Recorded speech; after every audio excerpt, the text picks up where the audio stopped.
saya terfikir, kenapa ucapan Idul Fitri di kita itu ada kalimat di ujungnya mohon maaf lahir dan batin.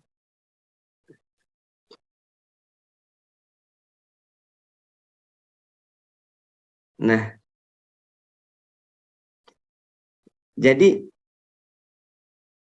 seakan-akan dosa itu bisa ditunda setahun, baru diselesaikan di hari raya.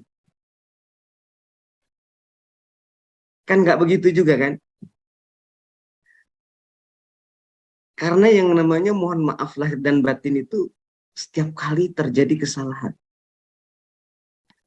Bukan menunggu 1 tahun.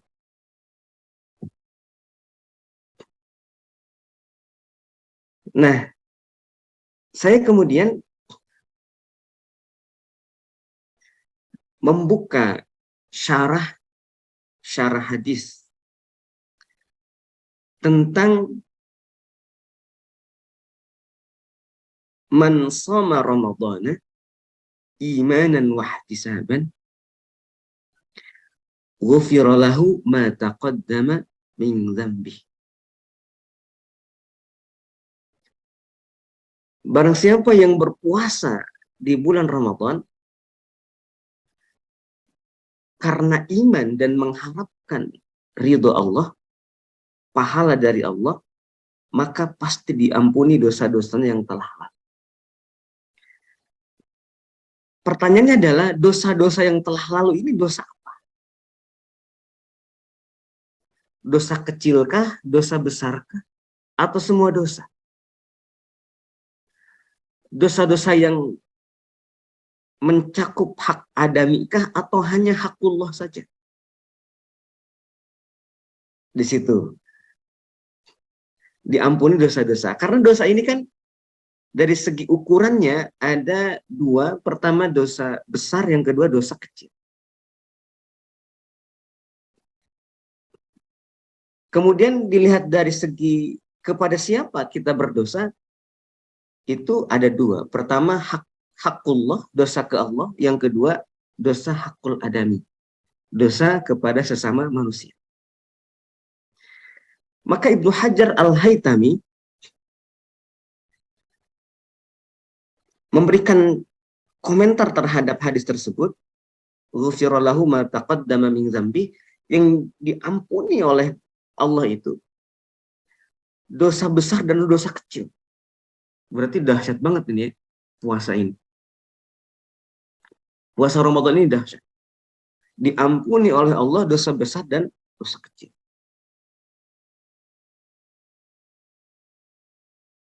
Karena kata Ibnu Hajar Al-Haytami, kalau hanya dosa kecil saja yang diampuni, maka masih banyak amal-amal lain yang dapat menutupi dosa-dosa kecil itu. Adapun puasa Ramadan, ketika diterima puasanya, dikerjakan karena semata iman dan dikerjakan karena semata mengharap pahala dari Allah, maka itu dosa-dosanya diampuni. Apakah dosa itu kecil, apakah dosa itu besar, apakah dosa itu sedikit atau dosa itu banyak. Namun kata Ibnu Hajar Al-Haytami, yang diampuni itu hanya dosa-dosa hakullah saja. Dosa-dosa kepada Allah. Adapun dosa-dosa kepada Allah yang berkaitan dengan sesama manusia itu belum. Masih menunggu ridho dari orang yang dizalimi. Dari sinilah tampaknya tradisi di Nusantara ini ketika berlebaran, ucapan selamat lebaran diikuti dengan kalimat mohon maaf lahir dan batin. Kelihatannya di situ. Mohon maaf lahir dan batin. Karena setelah dosa-dosa itu bersih diampuni, maka ada dosa yang tersangkut di situ. Itu dosa kepada Allah yang masih ada kaitannya dengan sesama manusia. Bisa dibayangkan ya, kalau tokoh politik gitu kan, ini kayak gimana itu, orang-orang besar atau koruptor misalkan, nggak kebayang di situ Ramadan. Ya diampuni dosa-dosanya, tapi dosa-dosa kepada rakyat ini belum diampuni oleh Allah Subhanahu wa taala sebelum rakyat itu memaafkan dan mengganti semua yang dikorupsi. Ini berat. Ini contohnya yang gede-gede ya, karena kalau yang kecil-kecil kemungkinan semua orang bisa terjadi. Itu kira-kira pengamatan saya kenapa di Indonesia ini ada kalimat di ujungnya itu mohon maaf lahir dan batin. Ini karena ingin mengikis semua dosa-dosa itu. Maka ketika ada mohon maaf lahir dan batin, maka harus ada ucapan dong begini, dimaafkan, gitu kan, mestinya itu ya. Mestinya ada jawabannya, mohon maaf lahir dan batin, dimaafkan. Nah, gitu ya. Wah, itu gimana kalau begitu ya jawabannya? Tapi biasanya mohon maaf lahir dan batin sama-sama, mohon maaf lahir dan batin juga gitu. Tapi nggak ada ikrar nih. Mestinya kalau dalam fikih itu harus ada ikrar, diucapkan bahwa eh, kalau bisa disebutin juga gitu. Maka silaturahim ini sangat bagus, bukan kepada orang yang akrab, yang selama ini tidak pernah ada gesekan, tapi justru silaturahim ini kepada orang yang selama ini ada gesek.